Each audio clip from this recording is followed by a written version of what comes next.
الحمد لله نحمده ونستعينه ونستغفره ونعوذ بالله من شرور أنفسنا ومن سيئات أعمالنا من يهده الله فلا مضل له ومن يضلل فلا هادي له وأشهد أن لا إله إلا الله وحده لا شريك له وأشهد أن محمدا عبده ورسوله يا أيها الذين آمنوا اتقوا الله حق تقاته ولا تموتن إلا وأنتم مسلمون يا أيها الناس اتقوا ربكم الذي خلقكم من نفس واحدة وخلق منها زوجها وبث منهما رجالا كثيرا ونساء واتقوا الله الذي تساءلون به والأرحام إن الله كان عليكم رقيبا يا أيها الذين آمنوا اتقوا الله وقولوا قولا سديدا يصلح لكم أعمالكم ويغفر لكم ذنوبكم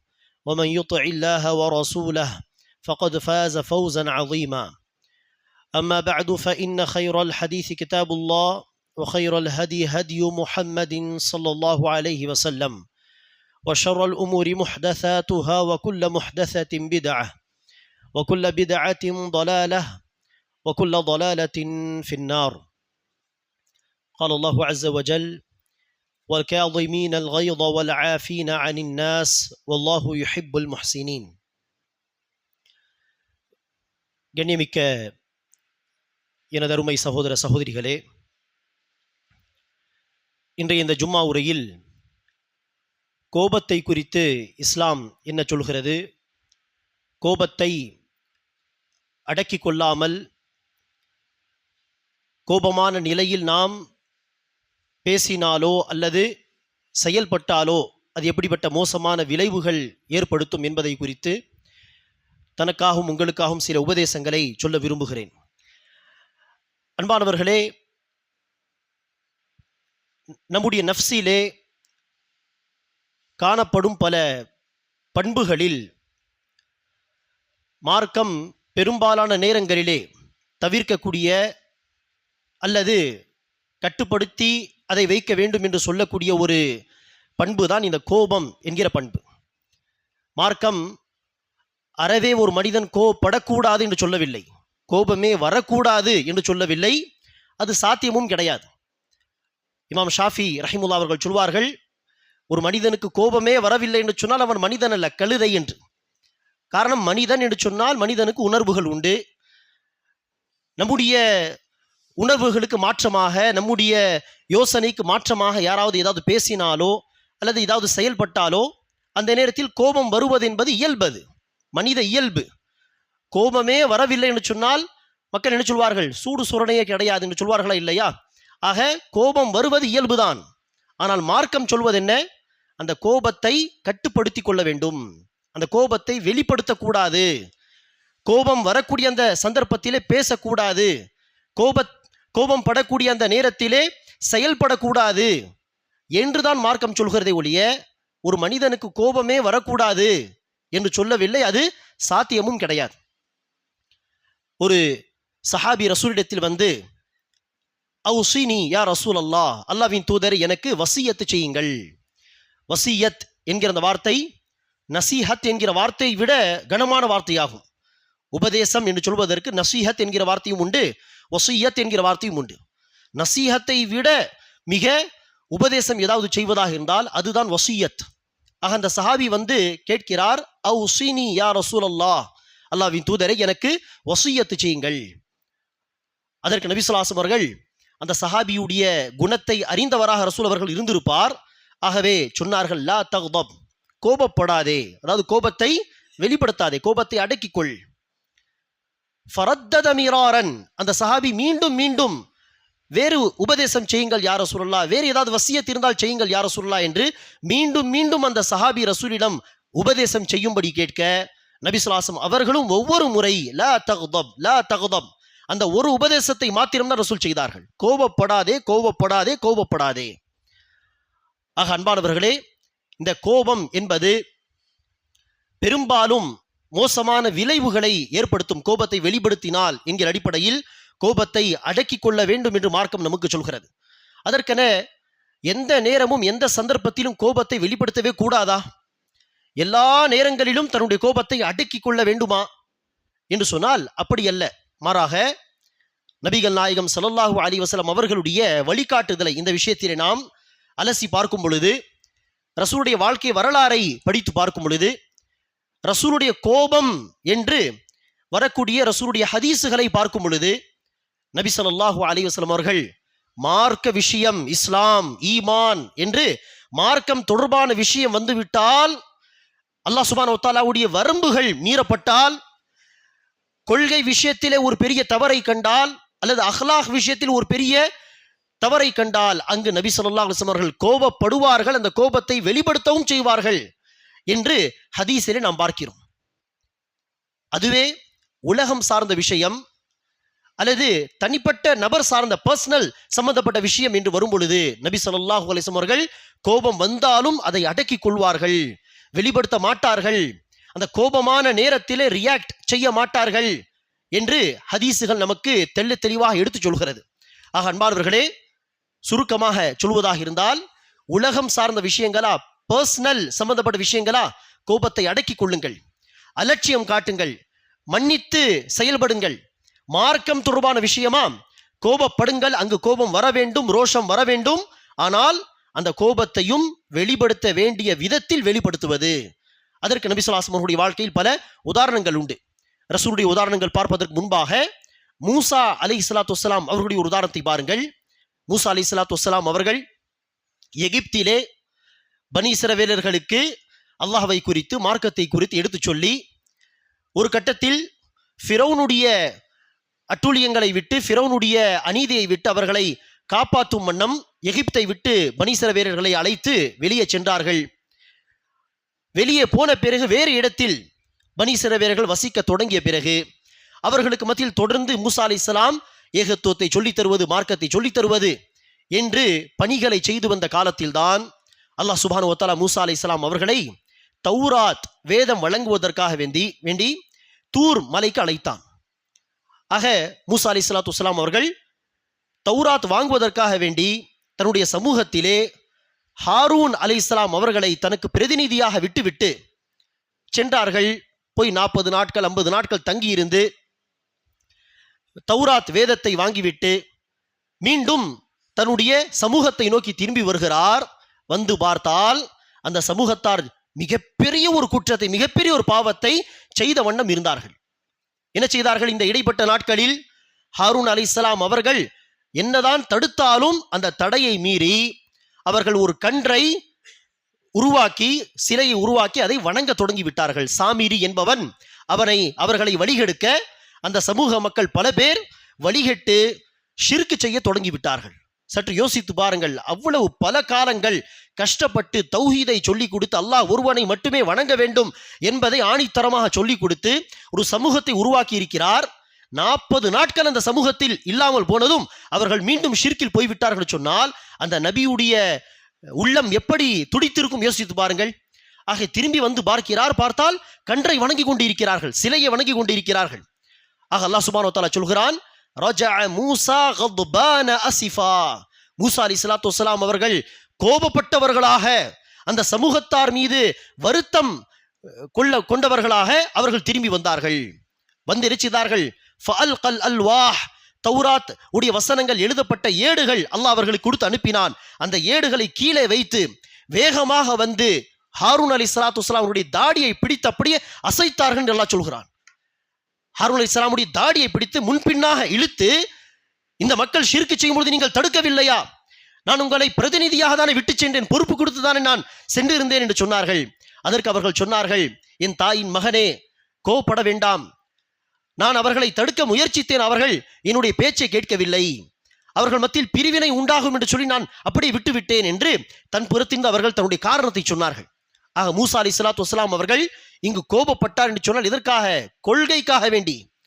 இஸ்லாம் சொல்லக்கூடிய அடிப்படை கொள்கை, அதுவும் அந்த கொள்கை விஷயத்திலே மக்கள் வழிகெட்டு போய்விட்டார்களே என்கிற கோபம்தான் மூசா அலைஹிஸ்ஸலாத்து வஸ்ஸலாம் அவர்களுக்கு வந்தது.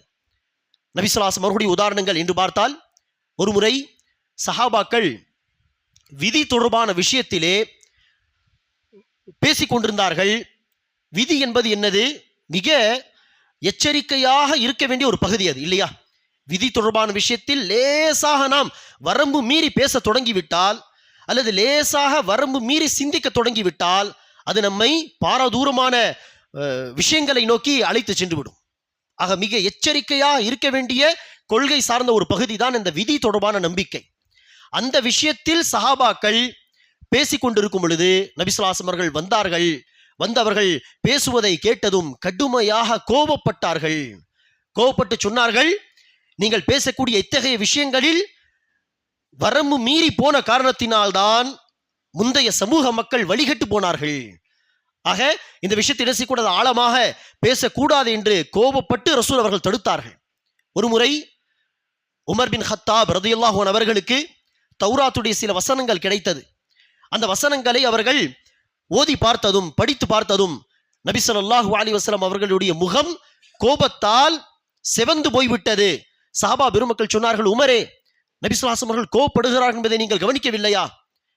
தௌராத்துடைய இந்த வசனங்களை படித்துக் கொண்டிருந்த உமர் பின் ஹத்தாப் தலை உயர்த்தி பார்த்தால் நபி ஸல்லல்லாஹு அலைஹி வஸல்லம் அவர்கள் கோபமாக இருக்கிறார்கள்.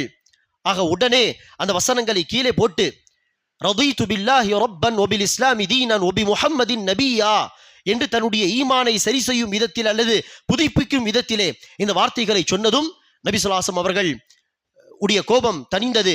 பிறகு ரசூல் ஸல்லல்லாஹு அலைஹி வஸல்லம் அவர்கள் சொன்னார்கள், இந்த தௌராத் வேதம் வழங்கப்பட்ட அந்த மூசா நபியே திரும்பி வந்து விட்டாலும் அவர்கள் என்னுடைய வழிமுறையை தான், நான் கொண்டு வந்த ஷரியத்தை தான் அவர்கள் பின்பற்ற வேண்டுமே ஒழிய அவர்கள் தன்னுடைய தௌராத்தை என்ன செய்ய முடியாது, அமல்படுத்த முடியாது. அப்படி இருக்க நீங்கள் ஏன் அந்த தௌராத்தை ஓதுகிறீர்கள்?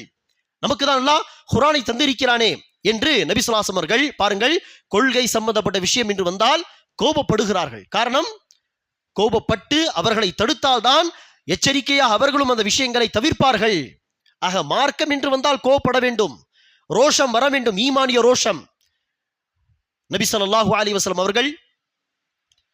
அவர்களுக்கு ஒரு ஆடை அன்பளிப்பாக வழங்கப்பட்டது. அநேகமாக பட்டாடை. ஆண்கள் பட்டாடை அணியக்கூடாது. ஆக நபி ஸல்லல்லாஹு அலைஹி வஸல்லம் அவர்கள் அந்த அன்பளிப்பை நிச்சயித்தார்கள். அலி ரலியல்லாஹு அன்ஹு அவர்களுக்கு கொடுத்து விட்டார்கள். என்ன யோசித்து கொடுத்திருப்பார்கள் அலி ரலியல்லாஹு அன்ஹு அவர்களுக்கு? அவர்களும் ஆண்தான். ஆனால் அதை வாங்கி அவர்கள் ஃபாத்திமாவுக்கு அன்பளிப்பாக கொடுக்கலாம், வேறு யாருக்காவது பெண்களுக்கு அன்பளிப்பாக கொடுக்கலாம். ஆக நபி ஸல்லல்லாஹு அலைஹி வஸல்லம் அவர்கள் அந்த பட்டாடை அன்பளிப்பாக வந்ததும் அதை அலி ரலியல்லாஹு அவர்கள் கொடுத்தார்கள். அலி ரலியல்லாஹு அவர்களுக்கு அந்த விஷயம் விளங்கவில்லை. பட்டாடை அணியக்கூடாது, ஆக நான் இதை ஃபாத்திமாவுக்கு, யாராவது ஒரு பெண்ணுக்கு அன்பளிப்பாக தர வேண்டும் என்பதை விளங்கிக் கொள்ளாமல் அவர்களே அந்த ஆடை அணிந்து கொண்டார்கள். அலி ரலியல்லாஹு அவர்கள் அந்த ஆடை அணிந்து வந்ததை பார்த்ததும் நபி ஸல்லல்லாஹு அலைஹி வஸல்லம் அவர்கள் கோபப்பட்டார்கள். கடுமையாக கோபப்பட்டு சொன்னார்கள், நான் இதை நீங்கள் அணிய வேண்டும் என்பதற்காக தரவில்லை, நீங்கள் ஃபாத்திமாவுக்கு அதை அன்பளிப்பாக தரலாமே என்றுதான் யோசித்து நான் தந்தேன் என்று சொல்லி அந்த ஆடை கழட்டும்படி சொன்னார்கள். பாருங்கள், மார்க்க சட்ட திட்டங்கள், ஹராம் ஹலாலுடைய விஷயங்கள், கொள்கை சார்ந்த விஷயங்கள் அல்லது அஹ்லாக் தொடர்பான விஷயம். நபி ஸல்லல்லாஹு அலைஹி வஸல்லம் அவர்கள் முன்னால் ஆயிஷா ரலியல்லாஹு அன்ஹா அவர்கள் ஒரு முறை சஃபியா ரலியல்லாஹு அன்ஹா அவர்களுடைய ஒரு குறையை பேசும் விதத்திலே, ஹஸ்புக அன் சஃபியத கதா வ கதா, அல்லாஹ்வின் தூதரே, சஃபியா குட்டையாக இருப்பதே சஃபியாவை நீங்கள் அதிகம் நேசிக்காமல் என்னை நேசிப்பதற்கு போதுமான காரணமாச்சே. ஹஸ்புக அன் சஃபியத கதா வ கதா, சஃபியா குட்டையாக இருப்பதே போதுமே யா ரசூலல்லாஹ் என்று சொன்னார்கள். இது என்னது, புறம் பேசக்கூடிய வார்த்தை தானே. அந்த சபையில் சஃபியா ரலியல்லாஹு அன்ஹா அவர்கள் இருந்திருக்கவில்லை. சஃபியா அவர்கள் குட்டையானவள் என்று சொல்வது புறம் பேசக்கூடிய வார்த்தை. இந்த வார்த்தையை கேட்டதும் நபி ஸல்லல்லாஹு அலைஹி வஸல்லம் அவர்கள் கடுமையாக கோபப்பட்டு ஆயிஷா ரலியல்லாஹு அன்ஹா அவர்களை பார்த்து சொன்னார்கள், ஆயிஷாவே, நீ எப்படிப்பட்ட வார்த்தையை சொல்லியிருக்கிறாய் என்று சொன்னால் அந்த வார்த்தையை கடலில் கலந்து விட்டால் கடல் தண்ணீரே மாசுபட்டு விடும், நாசமாக போய்விடும். அவ்வளவு கெட்ட வார்த்தை இந்த புறம் பேசும் பொழுது நாம் பயன்படுத்தக்கூடிய வார்த்தைகள் என்று கோபமாக ரசூல் அவர்கள் தடுத்தார்கள். ஒரு முறை நபி ஸல்லல்லாஹு அலைஹி வஸல்லம் அவர்கள் மஸ்ஜித் நபவிக்கு பள்ளிவாசலுக்கு வந்தார்கள். வந்து பார்த்தால் பள்ளிவாசலுடைய சுவரிலே யாரோ ஒருவர் எச்சில் துப்பி வைத்திருக்கிறார் அல்லது சளி இருந்தது. இதை பார்த்து நபி ஸல்லல்லாஹு அலைஹி வஸல்லம் முகம் அப்படியே செவந்து போய்விட்டது. நபி ஸல்லல்லாஹு அலைஹி வஸல்லம் அவர்கள் அடுத்து என்ன செய்தார்கள், தன்னுடைய ஒரு கைத்தடியை எடுத்து அந்த எச்சில் அல்லது சளியை அகற்றிவிட்டு அங்கு நறுமணத்தை நபி ஸல்லல்லாஹு அலைஹி வஸல்லம் அவர்கள் பயன்படுத்தினார், அந்த இடத்திலே பூசினார் என்று வருகிறது. அன்பானவர்களை, இப்போது நாம் சொன்ன உதாரணங்கள் இது போன்ற இன்னும் பல உதாரணங்கள் உண்டு. நபிகள் நாயகம் ஸல்லல்லாஹு அலைஹி வஸல்லம் அவர்கள் கோபப்பட்டார், நபி ஸல்லல்லாஹு அலைஹி வஸல்லம் முகம் செவந்து விட்டது. நபி ஸல்லல்லாஹு அலைஹி வஸல்லம் முகத்தில் ஏதோ மாதுளை பழத்தின் சாறு போட்டது போல் இருந்தது என்றெல்லாம் ஹதீஸில் வார்த்தைகள் வருகிறது. அந்த ஹதீஸை எல்லாம் நாம் உன்னிப்பாக கவனித்து படித்து பார்த்தால் நபி ஸல்லல்லாஹு அலைஹி வஸல்லம் அவர்கள் அத்தனை இடங்களிலும் மார்க்கத்துக்காக கோவப்பட்டார், கொள்கைக்காக கோவப்பட்டார், ஹராம் ஹலாலுடைய சட்டங்களை மீறும் பொழுது கோவப்பட்டார், அஹ்லாகுக்கு மாற்றமான தீய குணங்களை வெளிப்படுத்தும் பொழுது மக்கள் ரசூல் அவர்கள் கோவப்பட்டார் என்றுதான் அந்த ஹதீஸ்களை பார்க்க முடியும். ஆக அன்பானவர்களே, நாம் புரிந்து கொள்ள வேண்டிய மிக முக்கியமான விஷயம், நாம் கோபப்படுவதாக இருந்தால் மார்க்கத்துக்காக கோபப்பட வேண்டும், மார்க்கத்துக்காக நாம் ரோஷப்பட வேண்டும், அந்த ஈமானிய ரோஷம் வர வேண்டும். அந்த ஈமானிய ரோஷத்தை வெளிப்படுத்த வேண்டிய விதத்தில், அதற்கு நினைச்சக்கூடாது நான் மார்க்கத்துக்காக தான் கோபப்படுகிறேன் என்று சொல்லி தவறாக பேசக்கூடாது, அசிங்கமாக யாரையும் திட்டக்கூடாது, இவன் பிதத்வாதி என்று சொல்லி தப்பான வார்த்தைகளை சொல்லி எல்லாம் நினைச்சக்கூடாது, பேசக்கூடாது. அங்கும் வரம்புகள் உண்டு. அந்த வரம்புக்குள் இருந்து கொண்டு தன்னுடைய கோபத்தை, தன்னுடைய ரோஷத்தை வெளிப்படுத்தி, அதுவும் நோக்கம் என்னது, தீய விஷயத்தை விட்டு மக்களை தடுக்க வேண்டும் என்பதுதான் ஒரே நோக்கம். சரி, அதுவே உலகம் சார்ந்த விஷயம், பர்சனல் இஷ்யூஸ் என்று வந்துவிட்டால் அங்கு தன்னுடைய கோபத்தை அடக்கி கொள்ள வேண்டும், கட்டுப்படுத்த வேண்டும், சகிப்பு தன்மையை நாம் பயன்படுத்த வேண்டும், பொறுமையாக அந்த விஷயத்தை கையாள வேண்டும் என்றுதான் மார்க்கம் சொல்கிறது. ஆக நபி ஸல்லல்லாஹு அலைஹி வஸல்லம் அவர்கள் உலக விஷயத்துக்காக வேண்டி, பியூர்லி உலகம் விஷயம், மார்க்கத்துக்கு நேரடியாக தொடர்பு கிடையாது, அது உலகம் சார்ந்த ஒரு பிரச்சனை என்று சொன்னால் அங்கு நபி ஸல்லல்லாஹு அலைஹி வஸல்லம் அவர்கள் கோபப்பட்டதாக பார்க்கவே இயலாது. அத்தகைய இடங்களில் தான் கோபத்தை அடக்கி கொள்ள வேண்டும் என்று மார்க்கம் சொல்கிறது. அன்பானவர்களே, இத்தகைய விஷயத்தில் தான் கோபத்தை அடக்கி கொள்ளாமல் கோபத்தை வெளிப்படுத்துவது, அதுவும் என்னது, வரம்பு மீறிய விதத்தில் தன்னுடைய கோபத்தை வெளிப்படுத்துவது. கோபப்படக்கூடிய அந்த சமயத்தில் யாரும் சிந்திக்க முடியாது, சிந்திக்கவும் தோணாது. அந்த நேரத்தில் சிந்திக்காமலே மனம் சொல்லும் விதத்திலே பேசுவது, மனம் சொல்லும் விதத்திலே செயல்படுவது என்று செய்துதான் எத்தனை கொலைகள் நடக்கிறது. கொலைகள் நடக்கிறது என்று சொன்னால் காரணம் என்ன? இந்த கோபம் தான், வரம்பு மீறிய கோபம். சமூகத்தில் எத்தனை கணவன் மனைவி பிரிந்து செல்கிறார்கள், அப்படிப்பட்ட பல விஷயங்களுக்கு காரணம் என்ன? இந்த வரம்பு மீறிய கோபம். எத்தனை சபைகளிலே சில மக்கள் தகாத வார்த்தைகளை கொண்டு சபையில் சில பேரை திட்டி விடுகிறார்கள் அசிங்கமாக. காரணம் என்ன? வரம்பு மீறிய கோபம். எத்தனை பேர் தன்னுடைய சுயமாக தன்னுடைய பொருளாதாரத்தை செல்போனை தூக்கி போடுவது, அந்த ஒரு அடியில் செல்போன் காலி. கோபப்படுவார்கள், விலை உயர்ந்த ஏதாவது பொருளை தூக்கி போடுவார்கள், அந்த ஒரு பொருள் ஒரு அடியில் காலி. எத்தனை பொருளாதாரத்தை வீணாக்குகிறார்கள், காரணம் இந்த வரம்பு மீறிய கோபம். ஆக இந்த வரம்பு மீறிய கோபம் எத்தனையோ மக்களை தகாத வார்த்தைகளை கொண்டு பேச வைக்கிறது, எத்தனையோ மக்களை பொருளாதாரத்தை வீணாக்க செய்கிறது, எத்தனையோ மக்களை குடும்பத்தை வீணாக்க தூண்டுகிறது, எத்தனையோ மக்களை கொலை செய்யும் அளவுக்கு கூட நினைச்சுகிறது, தூண்டுகிறது என்பதை பார்க்கிறோமா இல்லையா, கேள்விப்படுகிறோமா இல்லையா? அப்படி இருக்க அன்பானவர்களை, நாம் எவ்வளவு இந்த கோபம் என்கிற விஷயத்தில் எச்சரிக்கையாக இருக்க வேண்டும். ஒரு சஹாபி வந்தார் நபி ஸல்லல்லாஹு அலைஹி வஸல்லம் வந்து சொன்னார்கள், ஒரு நபரை அழைத்து வந்தார்கள். சொன்னார்கள், யா ரசூலல்லாஹ், இந்த நபர் என்னுடைய சகோதரனை கொலை செய்து விட்டார். நபி ஸல்லல்லாஹு அலைஹி வஸல்லம் அந்த நபரை பார்த்து கேட்டார்கள், எதற்காக கொலை செய்தாய்? அந்த நபர் சொன்னார், நான் மரங்களை வெட்டி கொண்டிருந்தேன் கோடாரியை கொண்டு, அப்போது இவருடைய சகோதரர் வந்து என்னிடம் தகாத வார்த்தைகளை கொண்டு பேசினார், கோபம் வந்து அந்த கோடாரியை தூக்கி மண்டையில் அடித்து விட்டேன், அவர் வஃபாத்தாகி விட்டார். பாருங்கள், கோபப்படக்கூடிய அந்த சமயத்தில் ஒரு சின்ன அவசரம், அந்த அவசரத்தால் எடுத்த ஒரே ஒரு முடிவு ஒரு உயிரையே அழித்து விட்டது. அவர் கொலை செய்தவர் என்கிற பெரும் பாவியாக மாறிவிட்டார். அவசரப்பட்டு எடுத்த ஒரு முடிவு, சின்ன முடிவு, செகண்ட்ஸிலே, சில நொடிகளில் அந்த கோபமாக இருக்கும் நேரத்தில் செயல்பட்டதுதான் எவ்வளவு பெரிய பாவம் செய்ய வைக்கிறது, எவ்வளவு பெரிய இழப்பை ஏற்படுத்துகிறது. ஆகவேதான் அன்பானவர்களே, கோபம் வரும் அந்த சமயத்தில் நாம் என்ன செய்ய வேண்டும்? கோபத்தை அடக்கி கொள்ள வேண்டும். அரபியில் ஒரு வாசகம் சொல்வார்கள், பழமொழி மாதிரி, கோபம் என்பது அவ்வலுஹு ஜுனூன் வ ஆஹிருஹு நதாமா. கோபத்தின் ஆரம்பம் என்பது பைத்தியம். கோபத்தின் ஆரம்ப நிலை என்பது என்னது? பைத்தியம். பைத்தியக்காரன் நினைச்ச மாட்டார், சிந்தித்து எல்லாம் செயல்பட மாட்டார், சிந்தித்து பேச மாட்டார், யோசித்து பேச மாட்டார், எது வேண்டுமானாலும் பேசி விடுவார், எந்த சபையில் வேண்டுமானாலும் எப்படி வேண்டுமானாலும் நடந்து கொள்வார். அதான பைத்தியத்தின் நிலை. ஆக கோபம் உடைய ஆரம்பம் என்பது பைத்தியம். அந்த நேரத்தில் மூளை வேலை செய்யாது. அதுடைய கடைசி என்பது, கோபத்தின் கடைசி என்பது என்னது? வருத்தம் என்று சொல்வார்கள். ஆக எத்தனையோ மக்கள், ஏன் நானும் சரி நீங்களும் சரி, நம்முடைய வாழ்க்கையில் நம்மில் ஒவ்வொருவருக்கும் அந்த அனுபவம் இருக்கும். கோபத்தில் ஏதாவது பேசி விடுவோம், பேசி அந்த கோபம் போன பிறகு நாமே என்ன செய்வோம்? வருந்துவோம், இப்படி பேசியிருக்க கூடாது, இந்த வார்த்தை நான் சொன்னது தப்புதான், நமக்கே அது தப்பு என்று புரியும். எப்போது? கோபம் போன பிறகு. அவசரப்பட்டு இப்படி செய்து விட்டோம், இப்படி செய்திருக்க கூடாது, அவசரப்பட்டு இந்த முடிவை கோபத்தில் எடுத்து விட்டோமே, இப்படி நாம் இந்த முடிவை எடுத்திருக்க கூடாது என்று கோபம் போன பிறகு நாமே தன்னுடைய செயலை குறித்து, தன்னுடைய பேச்சை குறித்து வருந்துவோம் என்று சொன்னால் என்ன அர்த்தம்? கோபத்தில் ஒருவரால் சரியான முடிவு எடுக்க முடியாது. கோபம் படும் பொழுது, கடுமையான கோபம் வரும் பொழுது மூளை வேலை செய்யாது. ஆகவேதான் நபி ஸல்லல்லாஹு அலைஹி வஸல்லம் அவர்கள் சொல்கிறார்கள் ஒரு ஹதீஸிலே, லா யக்தில் காதி பைன இஸ்னைனி வஹுவ கத்பான்.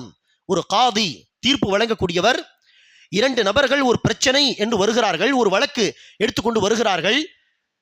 அந்த இருவர் வரும் பொழுது, ஒரு வழக்கு பிரச்சனை என்று வரும் பொழுது, அந்த காதி, தீர்ப்பு சொல்லக்கூடியவர் கோபமாக இருக்கிறார். ஏற்கனவே ஏதோ பிரச்சனை, கோபமாக இருக்கிறார் என்று சொன்னால், கோபமாக இருக்கும் நிலையில் அந்த இரண்டு நபர்களுக்கு மத்தியில் என்ன செய்யக்கூடாது? தீர்ப்பு வழங்கக்கூடாது, ஹராம்.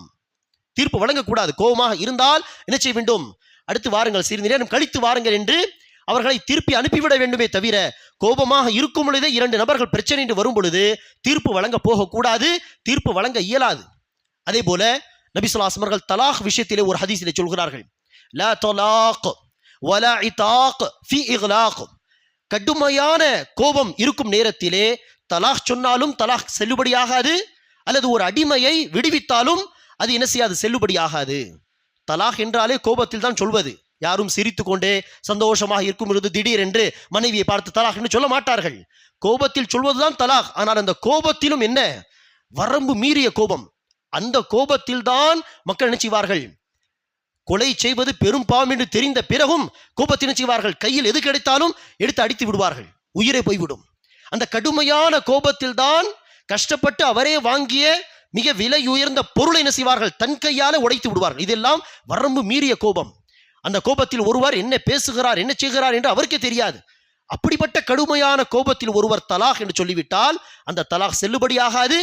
அப்படிப்பட்ட கடும் கோபத்திலே தன் அடிமையை பார்த்து ஒருவன், நீ இனிமேல் எனக்கு அடிமையா இருக்கவே தேவையில்லை போ என்று சொல்லிவிட்டாலும் அது என்ன செய்யாது? செல்லுபடியாகாது என்று நபி ஸல்லல்லாஹு அலைஹி வஸல்லம் அவர்கள் சொல்கிறார்கள். ஆக அன்பானவர்களே, என்ன அர்த்தம்? கடுமையான கோபத்தில் ஒரு மனிதனால் சரியாக சிந்திக்க முடியாது, சரியான முடிவு எடுக்க முடியாது என்று சொன்னால் நாம் என்ன செய்யக்கூடாது? கோபத்திலே செயல்படக்கூடாது, எதுவும் செய்யக்கூடாது, ரியாக்ட் பண்ணக்கூடாது, பேசக்கூடாது. மாறாக அந்த கோபத்தை அடக்கிக் கொள்வது எப்படி என்பதை குறித்து தான் நாம் என்ன செய்ய வேண்டும்? யோசிக்க வேண்டும். ஆக கோபத்தை அடக்கிக் கொள்வதற்காக முதலாவது நாம் என்ன செய்ய வேண்டும் என்று சொன்னால், கடுமையான கோபம் வருகிறது என்று நாம் உணர்ந்தால் முதலாவது பேசாமல் இருக்க நாம் முயற்சிக்க வேண்டும். பேசாமல் இருக்கலாம், இந்த நேரத்தில் எதுவும் பேச வேண்டாம், இந்த நேரத்தில் எதுவும் செய்ய வேண்டாம் என்று தன்னுடைய கோபத்தை கட்டுப்படுத்துவதற்காக முதலில் நாம் மௌனமாக இருக்க முயற்சிக்க வேண்டும். அறிஞர்கள் சொல்வார்கள், நடைமுறையில் உள்ள விஷயம்தான், அதை தொகுத்து சொல்வார்கள். கோபப்படும் விஷயத்திலே மக்கள் 4 விதம். ஒரு சாரார் யார்? வேகமாக அவர்களுக்கு கோபம் வரும், அதே வேகத்தில் கோபம் போய்விடும். இன்னொரு சாரார் யார்? சீக்கிரமாக கோபப்பட மாட்டார்கள், ஆனால் கோபம் வந்தால் அந்த கோபம் சீக்கிரமாக போகாது. இது இரண்டாவது சாரார். இன்னொரு சாரார் யார்? சீக்கிரமாக கோபப்படுவார்கள், ஆனால் அந்த கோபம் மிக மெதுவாக தான் போகும். இப்படி ஒரு மக்கள். நான்காவது மக்கள் தான் சீக்கிரமாக கோபப்பட மாட்டார்கள், ஆனால் கோபம் வந்தால் அந்த கோபமும் என்ன செய்யும்? சீக்கிரமாக வரும் பொழுது தாமதமாக வரும், சீக்கிரமாக கோபப்பட மாட்டார்கள், ஆனால் சீக்கிரமாக அவர்கள் தன்னை கண்ட்ரோல் செய்து விடுவார்கள், கோபம் சீக்கிரமாக போய்விடும். இந்த நான்காவது வகையான மக்களாக நாம் இருக்க முயற்சிக்க வேண்டும். சீக்கிரமாக கோபப்படக்கூடாது, தாமதமாக கோபம் வந்தாலும் அந்த கோபத்தை சீக்கிரமாக கைவிடக்கூடிய மக்களாக நாம் மாற முயற்சிக்க வேண்டும். மிக மோசமான மக்கள் யார்? சீக்கிரமாக கோபப்பட்டு மெதுவாக அந்த கோபத்தை கைவிடக்கூடியவர்கள். இவர்கள் தான் மக்களில் மிக மோசமானவர்கள் இந்த விஷயத்திலே. ஆக நாம் நான்காவது சாரார், சீக்கிரமாக கோபப்படக்கூடாது, அப்படி கோபம் வந்தாலும் சீக்கிரமாக அந்த கோபத்தை கைவிட என்ன செய்வது? அதற்கு முதலாவதாக அந்த நேரத்தில் எதையும் பேசாமல் நிதானமாக சிந்திக்க முயற்சிக்க வேண்டும். இந்த நேரத்தில் நான் இப்படி சொல்வது சரியா? கஷ்டமான வேலைதான், சுலபம் கிடையாது. இதுதான் சொல்ல போனால் மிக தைரியசாலிகள் செய்யக்கூடிய வேலை. கடுமையான கோபம் வரும் பொழுது உடனே ரியாக்ட் செய்வது, உடனே பேசுவது என்ன கிடையாது? தைரியமான வேலை கிடையாது. நபி ஸல்லல்லாஹு அலைஹி வஸல்லம் ஹதீஸிலே சொல்கிறார்கள், லைஸ ஷதீது பிஸ்ஸுர்அ. கடுமையான கோபம் வரும் பொழுது ஒருவரை மல்யுத்தத்தில் தூக்கி வீசுபவன் யார் கிடையாது? பலசாலி கிடையாது. மாறாக பலசாலி யார் என்று சொன்னால் தன்னுடைய கோபத்தை அடக்கிக் கொள்பவன்.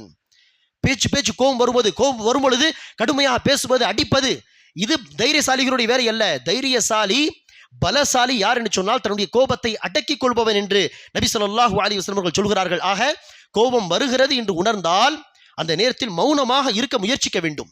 நஃப்ஸுக்கு எதிராக நாம் என்ன செய்ய வேண்டும்? அந்த நேரத்தில் போராட வேண்டும். முஜாஹதா, ஜிஹாத் செய்யக்கூடிய வேலைதான் இது, சுலபமான வேலை கிடையாது. கோபம் வந்தால் இந்த நேரத்தில் நாம் பேசக்கூடாது. இந்த நேரத்தில் நாம் எந்த ஒரு ஆக்ஷனையும் எடுக்கக்கூடாது. சற்று நிதானமாக யோசித்து பார்க்கலாம் என்று கோபம் வரும் பொழுதே தன்னை ஆரம்பத்தில் என்ன செய்ய வேண்டும்? கட்டுப்படுத்திக் கொள்ள வேண்டும். அவ்வாறு கோபத்தை கட்டுப்படுத்துவதோடு அந்த நேரத்திலே நாம் திக்ர் ஏதாவது செய்ய முயற்சிக்க வேண்டும். என்னுடைய தந்தை பல வருடங்கள் முன்பு சவுதி அரேபியாவில் வேலை செய்யும் பொழுது அந்த காலத்தில் இருந்த மாஹோலை அவர்கள் சொல்வார்கள். இப்போது என்ன நமக்கு தெரியாது. அந்த காலத்தில் அரபு மக்கள் மத்தியில் இருந்த ஒரு மாஹோல் என்னவென்றால், யாராவது 2 பேர் கோபத்திலே சண்டை போடுகிறார் என்று சொன்னால் இடையில் வரக்கூடிய ஒருவர் என்ன செய்வார்? அல்லது 2 பேருக்கு சண்டை என்று சொன்னால் அதில் ஒருவர் கோபப்படுவரை பார்த்து குல் லா இலாஹ இல்லல்லாஹ், குல் லா இலாஹ இல்லல்லாஹ், லா இலாஹ இல்ல சொல், லா இலாஹ இல்ல சொல் என்று சொல்வார்கள். காரணம் என்ன? கோபமான அந்த நேரத்தில் லா இலாஹ இல்லல்லாஹ், சுப்ஹான் அல்லாஹ், அல்ஹம்துலில்லாஹ் என்று நாம் அல்லாஹ்வுடைய வார்த்தை கொண்டு திக்ர் செய்தால் அப்படி அந்த கோபம் என்ன செய்யும்? நல்லவர்களாக இருந்தால், மோசமானவர்களாக இருந்தால் அந்த நேரத்தில் திக்ர் செய்ய சொன்னால் என்ன செய்வார்கள்? கோபப்படுவார்கள். சொல்லப்போனால் இங்கு நான் முக்கியமான விஷயத்தில் பேசிக்கொண்டு நீ என்ன லா இலாஹ சொல் என்று சம்மந்தம் இல்லாமல் பேசுகிறாய் என்று கூட சொல்பவர்கள் இருப்பார்கள். நல்லவர்களாக இருக்கிறார்கள், அல்லாஹ்வுடைய பேச்சை, அல்லாஹ்வுடைய வார்த்தையை மதிக்கிறார்கள், அல்லாஹ்வுடைய பெயரை மதிக்கிறார்கள் சொன்னால் அந்த நேரத்தில் திக்ர் செய்தால் அப்படி அந்த கோபம் போய்விடும்.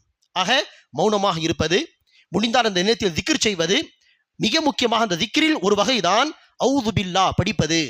நபி ஸல்லல்லாஹு அலைஹி வஸல்லம் அவர்கள் முன்னால் 2 பேர் சண்டை போடுகிறார்கள்.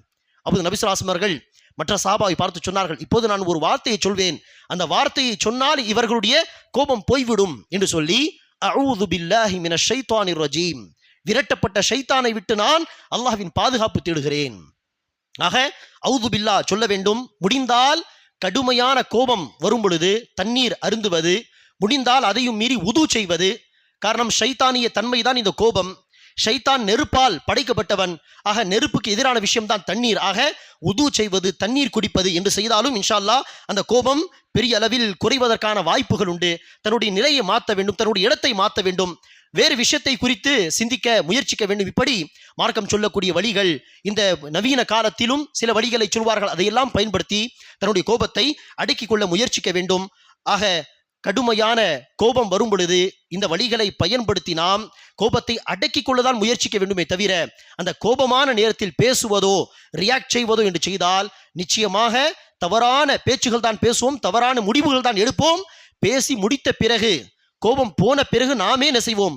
இப்படி பேசியிருக்க கூடாது, இப்படி செய்திருக்க கூடாது, அவசரப்பட்டு விட்டோம். பின்னர் யோசித்து என்ன பிரயோஜனம்? இது யாருடைய அடையாளம்? முட்டாள்களுடைய அடையாளம். தவறு செய்து விட்ட பிறகு இப்படி நான் சொல்லியிருக்க கூடாது, இப்படி நான் செய்திருக்க கூடாது, நான் செய்தது தப்புதான் என்று ஒவ்வொரு முறையும் இதே நிலை இருந்தால் இது முட்டாள்களுடைய அடையாளம். அறிவாளிகள் யார்? அதை செய்வதற்கு முன்பாகவே சிந்திப்பவர்கள் தான் அறிவாளிகள். ஆக நாம் கோபம் வரும் பொழுதே அந்த கோபத்தை அடக்கிக் கொள்வதற்கான வழிகள் என்ன என்பதை சிந்தித்து அதை நாம் கையாள முயற்சிக்க வேண்டும். அவசரப்பட்டு முடிவெடுத்து எத்தனையோ ஆண் பெண் என்ன செய்திருக்கிறார்? கணவன் மனைவி பிரிந்திருக்கிறார்கள்.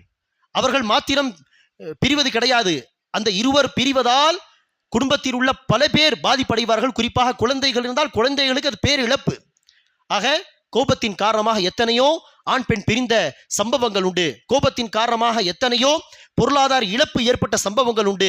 அதையெல்லாம் கவனத்தில் கொண்டு கோபத்தில் நாம் செயல்பட்டால் அது எப்போதும் நன்மையை நமக்கு பெற்றுத்தராது, அது இழப்பை தான் ஏற்படுத்தும், நஷ்டத்தை தான் ஏற்படுத்தும், கை சேதப்பட்டவர்களாக நம்மை ஆக்கிவிடும் என்பதை நாம் புரிந்து கொண்டு கோபத்தை அடக்கிக் கொள்ள நாம் முயற்சிக்க வேண்டும். அல்லாஹ் சுப்ஹானஹு வ தஆலா நம் அனைவருக்கும் கோபம் என்கிற இந்த விஷயத்தில் மார்க்கம் நமக்கு வரையறுத்து தரக்கூடிய அந்த வழிகாட்டுதலை பின்பற்றி நடக்கக்கூடிய பாக்கியத்தை அல்லாஹ் நமக்கு தருவானாக. ஆமீன். அகூலு கௌலி ஹாதா வஸ்தக்ஃபிருல்லாஹ் லி வ லக்கும் வ லிஸாயிரில் முஸ்லிமீன மின் குல்லி தன்ப் ஃபஸ்தக்ஃபிருஹு இன்னஹுல் கஃபூர் ரஹீம்.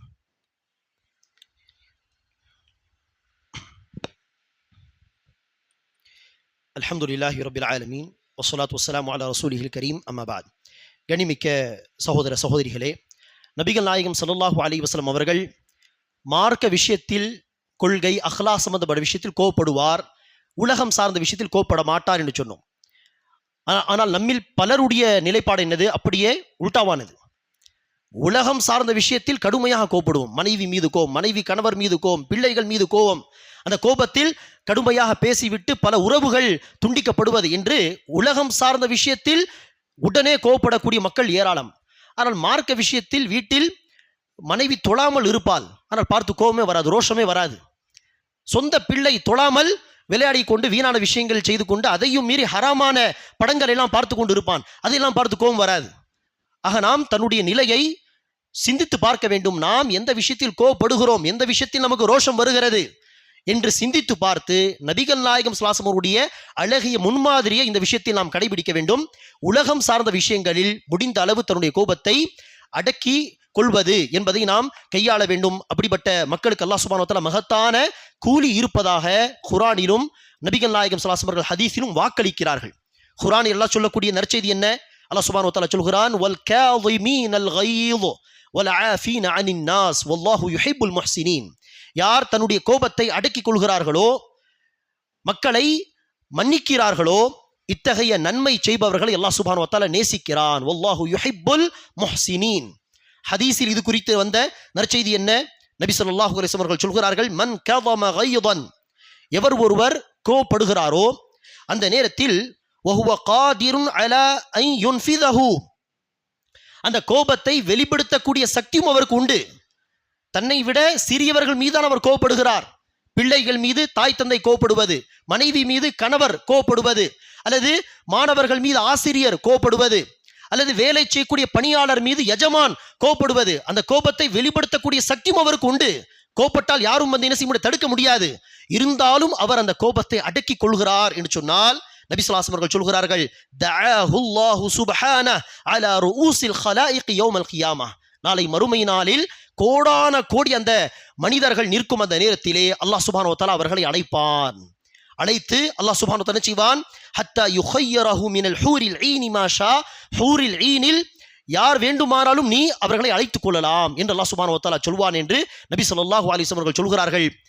3000 மாணவர்கள் மாணவிகள், 4000 மாணவ மாணவிகள் என்று பெரிய பெரிய கல்லூரிகளில் ஸ்டேஜில் அழைத்து ஏதாவது ஒரு பரிசு கொடுத்தால் அது எவ்வளவு பெரிய கண்ணியமாக இருக்கும் அவர்களுக்கு. அத்தனை மக்களுக்கு முன்னால் அழைக்கப்பட்டு அவர்களுக்கு கண்ணியம் வழங்கப்பட்டது. அப்படி இருக்க கோடான கோடி மனிதர்கள், ஆதம் அலைஹிஸ்ஸலாம் முதல் இறுதி மனிதர் வரை அத்தனை பேர் இருக்கும் பொழுது அல்லாஹ் என்ன செய்வான், கோபத்தை அடக்கி கொண்டவர்களை அழைத்து அல்லாஹ் சுப்ஹானஹு வ தஆலா சிறப்பிப்பான் என்று நபி ஸல்லல்லாஹு அலைஹி வஸல்லம் அவர்கள் சொல்லும் பொழுது நாம் இந்த விஷயங்களை எல்லாம் கவனத்தில் கொண்டு மார்க்க விஷயமா கோபப்பட வேண்டும், ரோஷம் வர வேண்டும், நன்மை ஏவுவதற்கு அல்லது தீமையை விட்டு தடுப்பதற்கு. ஆனால் அதையும் அழகிய விதத்தில் வெளிப்படுத்த வேண்டும். அதே உலகம் சார்ந்த விஷயங்களா முடிந்தவரை கோபத்தை அடக்கி கொண்டு சகிப்பு தன்மையை நாம் அதிகப்படுத்திக் கொள்ள வேண்டும். அல்லாஹ் சுப்ஹானஹு வ தஆலா நம் அனைவருக்கும் மார்க்கத்தின் இந்த வழிகாட்டுதல்களை எல்லாம் தன்னுடைய வாழ்க்கையில் நடைமுறைப்படுத்தக்கூடிய பாக்கியத்தை தருவானாக. ஆமீன். ரப்பனா ஆத்தினா ஃபித் துன்யா ஹஸனஹ் வ ஃபில் ஆখিরাতি ஹஸனஹ் வ கினா அஸாபன் நார். اللهم آت أنفسنا تقواها وزكها أنت خير من زكاها أنت وليها ومولاها. اللهم أعز الإسلام والمسلمين وانصر الإسلام والمسلمين واخذل الكفرة واليهود والنصارى والمشركين. ربنا ظلمنا أنفسنا وإن لم تغفر لنا وترحمنا لنكونن من الخاسرين. اللهم صل على محمد وعلى آل محمد كما صليت على إبراهيم وعلى آل إبراهيم إنك حميد مجيد. اللهم بارك على محمد وعلى آل محمد كما باركت على إبراهيم وعلى آل إبراهيم إنك حميد مجيد. سبحان ربك رب العزة عما يصفون وسلام على المرسلين والحمد لله رب العالمين.